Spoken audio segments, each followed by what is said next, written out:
Então, maravilha, vamos para a hidráulica.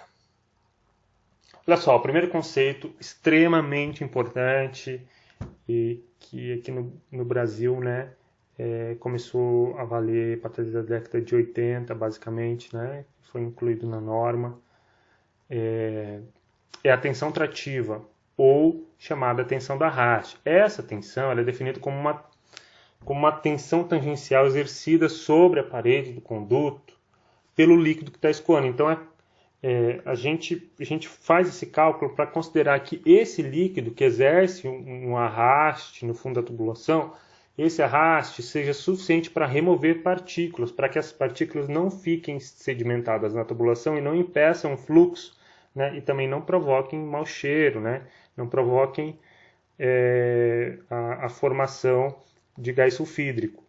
Tá? Porque se essa matéria orgânica, né, esses detritos, ficam acumulados na parede da tubulação, você forma aquele limo, né, e aí você tem uma degradação, uma digestão anaeróbia, né, da parte mais inferior desse limo, que está mais próximo à geratriz ali inferior ou mais colada à parede da tubulação. Né? Então você tem a produção de ácido sulfídrico, né, de gás sulfídrico. E com a formação de gás sulfídrico em contato com a água, você pode ter a formação de ácido sulfúrico, isso pode corroer as paredes da tubulação. Né? Claro, as tubulações de concreto, as tubulações de PVC são menos suscetíveis a essa deterioração. Tá bom, então o importante é a gente ter uma vazão que possa, uma vazão tal cuja a tensão trativa, né, do escoamento desse fluido possa gerar aí a remoção, né? Possa tirar possa evitar que esses detritos da matéria fiquem sedimentados na tubulação. Então, bom, essa tensão é uma força, né? Então, como é que a gente poderia calcular essa força mínima que o fluido tem que ter para não deixar acumular essa matéria aí na tubulação? Qual é essa força, né? A gente partiu, então, lá das equações da hidráulica e da mecânica dos fluidos. Bom, essa tensão trativa T, ela está na direção do fluxo, né? Como vocês podem perceber aqui. Ela, então, é uma componente da força-peso na direção aqui da tubulação, certo? Bom, essa força, então, F, que é a força-peso do fluido, como que a gente calcula ela, né? Bom, essa força-peso, ela que é o peso líquido, né? É gama A, bom, que é a área aqui da seção transversal, certo? Vezes o comprimento, né? Comprimento L aqui do trecho que você tem interesse, certo? Então, bom, mas T, a gente lembra lá, né? Por semelhança de triângulo aqui com ângulo alfa, T é igual a F seno θ. Lembram? Beleza. Bom, F é gama AL, né? Peso específico da água, a área da seção transversal ocupada pelo líquido, pelo esgoto, e o comprimento do trecho, vezes o seno de θ. Desculpa, o seno de alfa. Beleza? Tá. Então, a tensão trativa parte do conceito de tensão. Bom, tensão é a relação entre força sobre área, né? Logo, a tensão trativa em um trecho de comprimento L e perímetro molhado P, né, vai ser definida por T, que é a força que nós definimos, a componente tangencial aqui da força, dividido por P vezes L, certo? Beleza. Logo, substituindo T aqui, vai ficar essa tensão trativa, né? Esse L eu cancelo com esse L, aqui fica a área molhada dividido por perímetro molhado, isso dá um raio hidráulico. Então, gama, raio hidráulico vezes seno de θ. Bom, agora vale lembrar alguma coisa, né? Esse ângulo alfa aqui, ele tem que ser pequeno, né? Porque as tubulações tendem a ter declividades pequenas, ou assim desejamos. O mínimo possível, uma declividade mínima, no caso.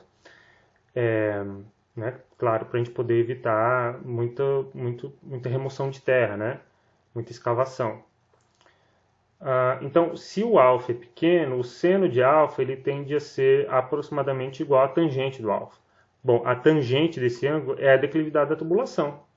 Maravilha. Então, seno de alfa é praticamente igual à tangente de alfa, que é a declividade da tubulação I. Beleza? Declividade em metros por metro. Logo, a tensão trativa é sigma igual ao peso específico da água, do líquido, do esgoto, né?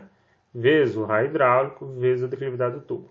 Então, essa tensão trativa, ela precisa ser pelo menos igual a 1 pascal, tá? 1 pascal. Agora, é claro que a tensão ela vai mudando ao longo da parede, né? Então, a tensão ela provavelmente tende a ser maior no fundo, na geratriz inferior da tubulação, do que mais para as laterais da tubulação, certo? Porque depende aí do raio hidráulico, né? Então, esse valor de tensão aqui que a gente está calculando seria uma tensão média, né? Uma tensão média dentro desse perímetro, dentro desse raio hidráulico, beleza? Então, olha só, é interessante, sabendo que essa tensão varia, né? Aqui tem alguns valores de medição que foram realizados em 1969, né? Por dois autores, o Replogle e o Show, tá? Depois eu ponho referência para vocês. Então aqui é a distribuição, observem, né? Cada conduto desse aqui está com um certo nível de água, então tem um determinado raio hidráulico. Então o que essa figura está mostrando é uma distribuição experimental, né? Do experimento da tensão trativa em conduto circular. Bom, a tensão trativa, ela, como eu disse, ela representa um valor médio, né, ao longo do perímetro molhado da seção considerada. Bom, então, os caras mediram para diferentes condições y sobre d. Né? Então, vocês podem perceber que a condição y sobre d igual a 1/3, y é a altura da água e d o diâmetro da tubulação. Aqui, para a condição y sobre d meio, ou seja, a água está até a metade da tubulação, o esgoto até a metade. E a relação y sobre d igual a 2/3. Então, a água está acima da metade, aqui a 2/3 da profundidade. A gente percebe, então, que a tensão trativa média calculada pela fórmula, né, seria o sigma, tá? Esse sigma aqui, na parede da tubulação mais próxima aqui do nível da água, ela é da ordem de 0,6 desse valor sigma que nós calculamos, desse valor médio. Tá? Ao passo que, se você for descendo aqui na tubulação, o valor da tensão trativa nesse ponto seria igual a 1,2 dessa tensão que nós calculamos. Ou seja, 20% maior que a tensão média, a tensão aqui. Né? E aqui, nesse ponto, no ponto médio aqui, né, da curvatura, seria aqui o valor médio que nós calculamos. Tá? Então, olha só, eles fizeram isso para diferentes condições de y sobre d. Então, aqui, para quando a altura aumenta um pouco, né, você tem, então, um aumento da tensão trativa que vai de 0,6 para 0,7.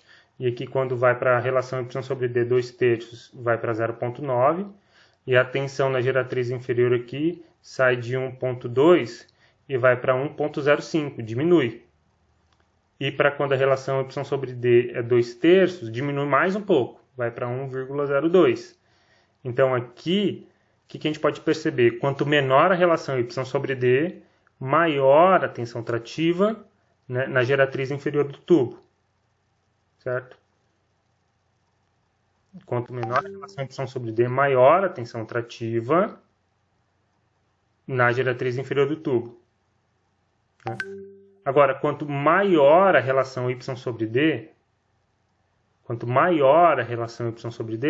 essa tensão trativa na geratriz inferior do tubo ela tende a diminuir. Né? Ela sai de 1,2, vai para 1,05 e 1,02. E a tensão trativa, e por outro lado, a tensão trativa no nível da água, né? Certo? No ponto da parede que está no mesmo nível da água, essa tensão trativa tende a aumentar em vez de diminuir. Legal? Beleza? E nós concluímos disso? Que quanto maior, acima da relação y sobre d de 50%, né? Quando a relação y sobre d está acima de 50%, mais ela tende a ser o valor da tensão trativa calculada pela equação, né? Essa tensão trativa teórica, né? Desenvolvida pela equação. Beleza? Então, como eu comentei, a partir de estudos do Machado Neto e do Tsuchiya, de 1985, né, que utilizaram a equação, ou a chamada fórmula Z de Pomeroy-Davy, que fala da geração de sulfetos na tubulação, né, pelos esgotos. Tá? Então, eles utilizando essa equação, eles concluíram que a tensão trativa de 1 Pascal não previne quanto à geração de sulfetos, principalmente para diâmetros inferiores a 500 milímetros, tá? Ou seja, diâmetros utilizados em redes coletoras de esgoto, tá? 1 Pascal. Isso para a condição de uma DBO variando de 250 a 300 mg por litro, a temperatura de 25 graus Celsius. Então, chama atenção aí que nem sempre essa tensão de 1 Pascal atende esse critério, tá? De não geração de sulfetos. Bom, mas também os autores dizem que normalmente nas redes coletoras não há tanta geração de sulfetos assim, né? Porque o esgoto contém uma quantidade grande de oxigênio que acaba inibindo a sua saída para a atmosfera. Tá? E aí, além disso, as redes geralmente são executadas com materiais que não são atacados tanto pelo ácido sulfúrico, como no caso que eu mencionei para vocês, né, o PVC.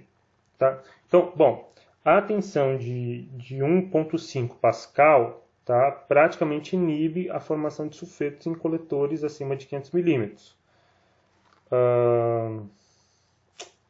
Tá, e aí, então, para o dimensionamento dos interceptores, tá, a recomendação é de utilizar a tensão trativa igual a 1,5 Pascal, tá bom?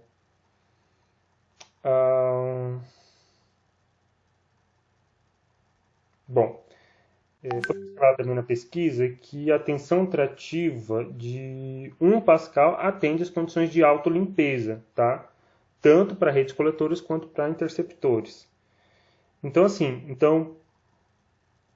em termos de autolimpeza, 1 Pascal está ok, mas para inibição de geração de sulfetos, 1 Pascal não dá conta para os coletores. Embora as tubulações com materiais diferenciados tipo PVC, que é a maioria utilizada atualmente, não vai sofrer grandes alterações. Tá?